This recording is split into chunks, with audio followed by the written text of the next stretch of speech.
আর এটা তো রাষ্ট্র এবং আইনের স্বার্থে করা, এখানে তো আমাদের কোনো ইচ্ছাকৃত কোনো কাজ না, রাষ্ট্র এবং আইনের স্বার্থে কাজ করি আমরা। সেলিব্রিটি উনি বাংলাদেশের সঙ্গে একটু একটু তো খারাপ লাগেই। আর তারপর আমরা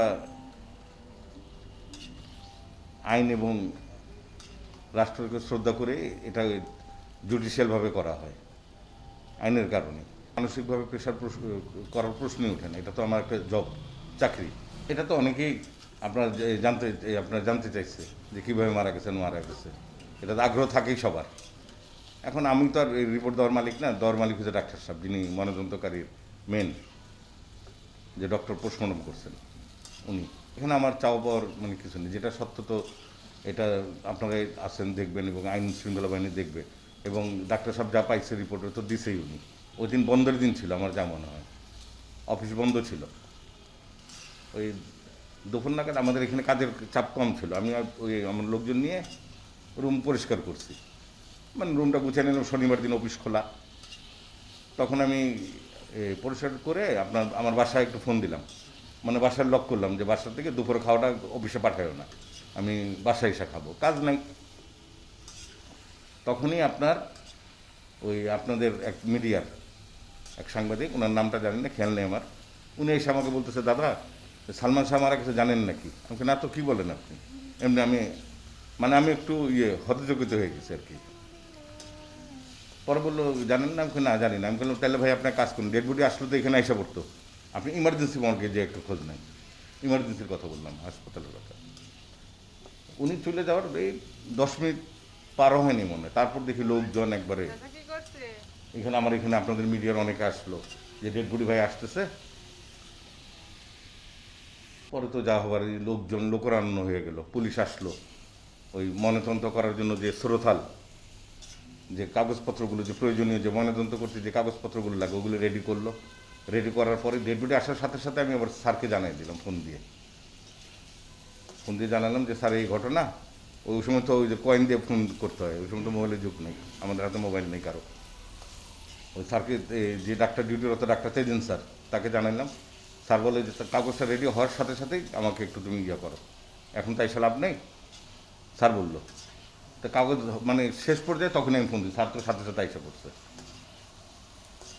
আসার পরেই সাথে সাথে আর আরও পুলিশের লোকজন ছিল এখানে, আপনাদের এফডিসির অনেকে ছিল, অনেক বড় বড় অভিনেত্রী যারা যারা সবাই আসছিলেন। এখানে লোক অরণ্য, মানে লোকজন একবার ভিড়। কাজ করতে বেগ পাইতে গেছে, কেউ জানলা খুলে দিতেছে, কেউ জানলা দিয়ে করে, পুলিশ সামলাতে পারতেছিল না। তারপর আমরা ওই দুপুরের পরপরই, আর এরকমই হবে আমার যতটুকু খেয়াল হয়, ওই পরে কাজ টাজ করে প্রায় 2.5-3 ঘন্টা লাগছে আমাদের এইগুলি করতে, শেষ করতে, মানে ময়নাতদন্ত কার্যক্রম, সেলাই করা, গুছানো সব করে 2-2.5-3 ঘন্টার মতো হবে, এরকমই, এর থেকে কম বা বেশি হবে খেয়াল নেই। করে পুলিশের মাধ্যমে আমরা ওনাদের গার্জিয়ানের কাছে বুঝিয়ে দিচ্ছিলাম। পুলিশ শ্রোতাল করে যেভাবে দেয় ওটা খেয়াল নেই আমার, পুলিশ শ্রোতাল করে যেভাবে দিচ্ছে ওই অবস্থায় পাইছি আমরা। গলায় যে একটু মনে হয় দাগের মতো ছিল, যতটুকু আমার মনে পড়ে। এটা তো গোপনীয় জিনিস, ময়নাতদন্ত গোপনীয় না, ঠিক না? আর ডাক্তার সাহেব যা পাইছে উনি তো দিছেই।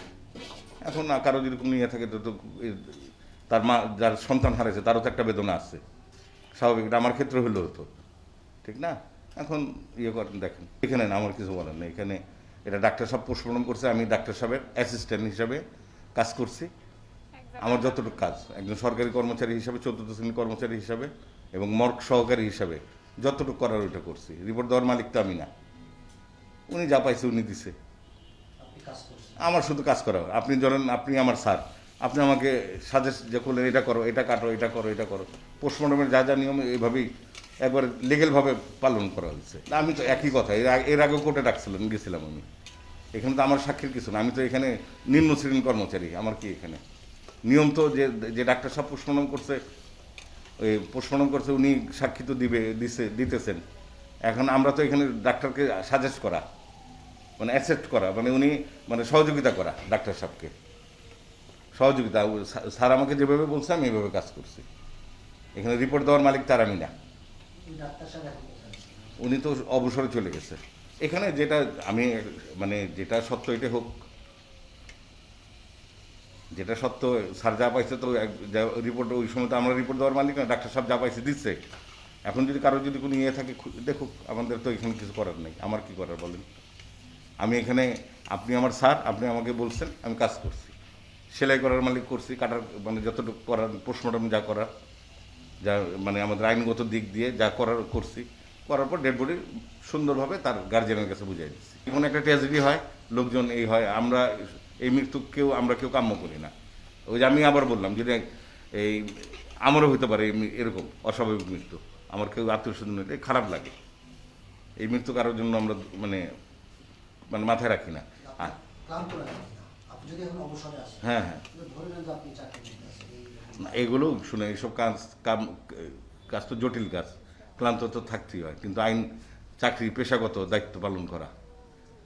করোনা মহামারীর মধ্যে তো 24 ঘন্টা কাজ করছি আমরা, করোনার বডিও আসছে, এখানে কাজ করতে হয়েছে, আমাদেরই করতে হয়েছে।